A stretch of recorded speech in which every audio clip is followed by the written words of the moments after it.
course. Yes, that's a common sound all over the nation, all over the world. The marching cadence of Uncle Sam's fighting men. This is a brief account of one unique group of them.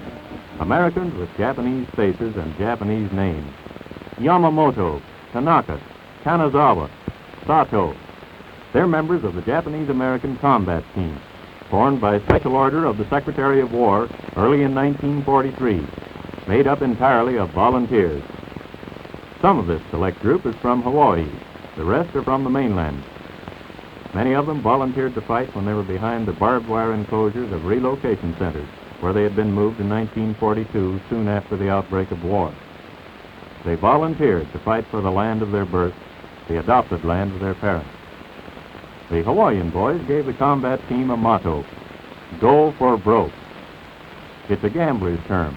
It means shoot the worst, go all out, do or die, go for broke. These pictures show the Japanese-American combat team in training, some of them after only a few days in uniform. But already they have the spirit of go for broke. These boys look like tough fighters. Aren't you glad they're on our side? Learning how to use a bayonet and a rifle is part of the primary training of almost every soldier, especially an infantryman. Along with it, he learns how to throw a hand grenade and how to protect himself against gas. In a gas mask, all American soldiers look alike. Then, more advanced training. This crew of a 37-millimeter gun is hitting the keynote of the American Army. Teamwork, coordination, instant response to command.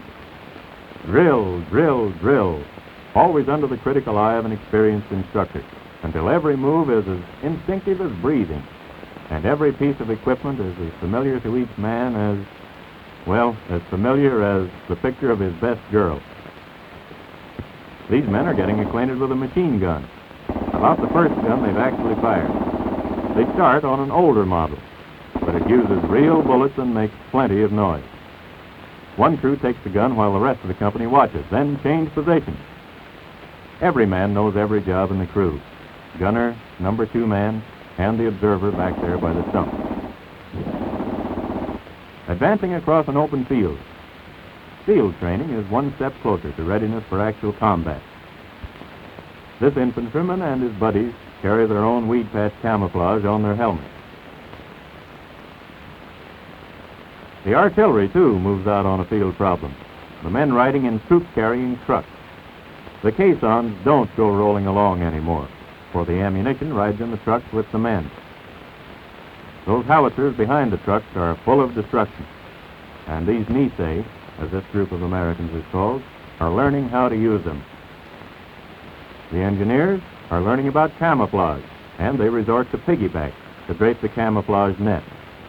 The anti-aircraft guns are camouflaged, too. This is only in practice, but one of these times, these American soldiers may be bringing their gun to bear on an enemy plane. Digging an emplacement for a 37-millimeter field gun and doing it in a hurry. And still more camouflage, so the gun will be concealed. And then the gun goes into position, ready for use. Every man knows his job and all the other positions in the gun crew. And he's learned it by putting out just a little more than he had to. And the machine gunners have graduated to a big 50 caliber machine gun. Powerful, hard-hitting, yet easily moved by its crew and thrown into action in a hurry. The engineers start out for a field problem. In this case, a river crossing.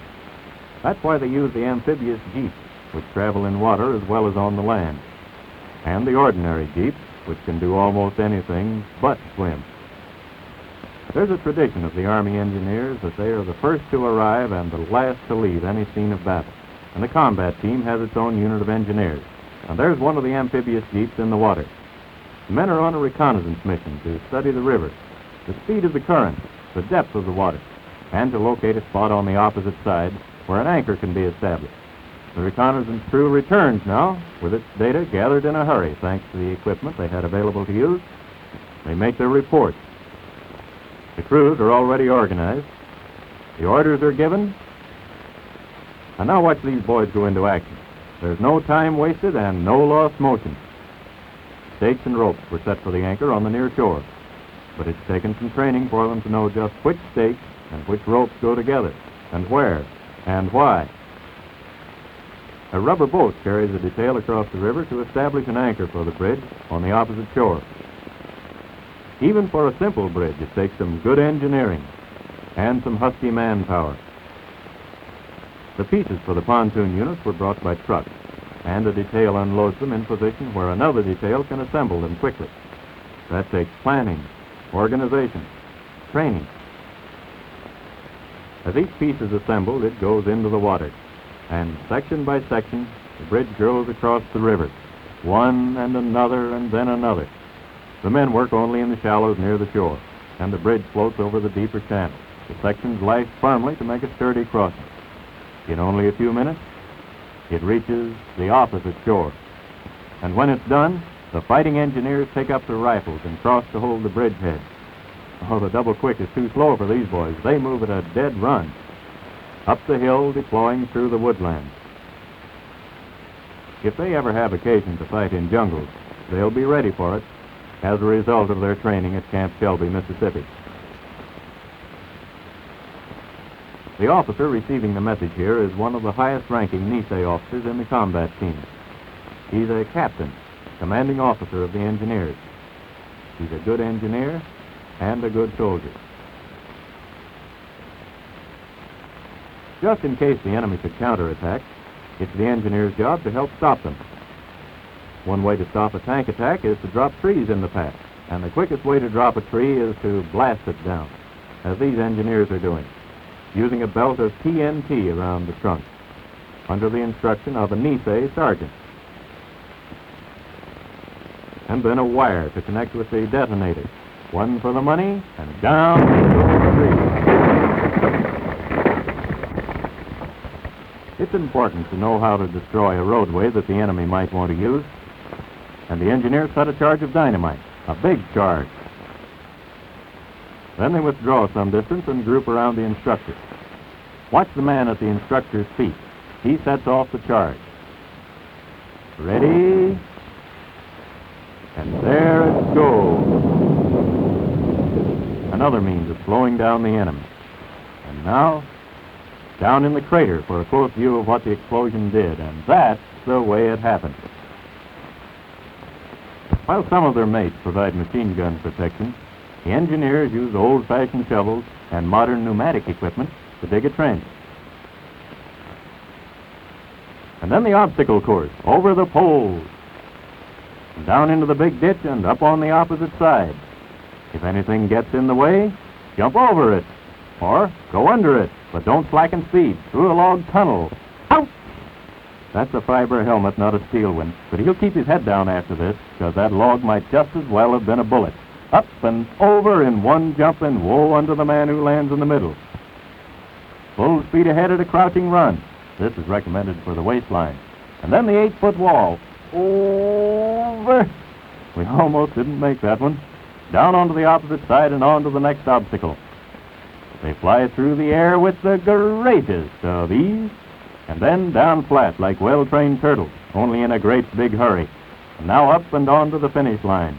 That's the obstacle course, one of the helps in making an ordinary fellow into a soldier. And another important part of the toughening process is marching. Long, hard, forced marches at a fast pace with little rest in hot, sultry weather. These rookies have just hiked 20 miles in less than 4 hours in 100-degree heat, but they swing along, and some of them even can smile. More of the spirit of gopher broke. On Sunday, it's church call. Services are held out of doors in good weather. The men in the combat team represent a wide variety of religions and denominations. Many of them are Buddhist, and they have their own chaplain. Some are Catholic, and many are Protestant. These boys know that one of the things they're fighting to defend is man's right to worship his own God in his own way.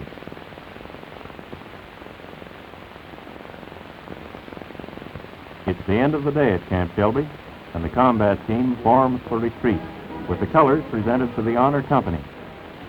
The commanding officer and his staff review the entire unit. The Yamamotos, the Tanakas, the Kanazawas, the Satos, numbering into the thousands. The boys with Japanese names, Japanese faces, but with minds, hearts, and spirits that are enthusiastically, earnestly American. They're trained to make their contributions to victory for democracy and all that democracy means. Tolerance, freedom, and equal opportunity regardless of race or ancestry. To be amply ready to achieve this victory, in their training and in any combat action which they may see later, they'll spare nothing. They live their motto, go for broke.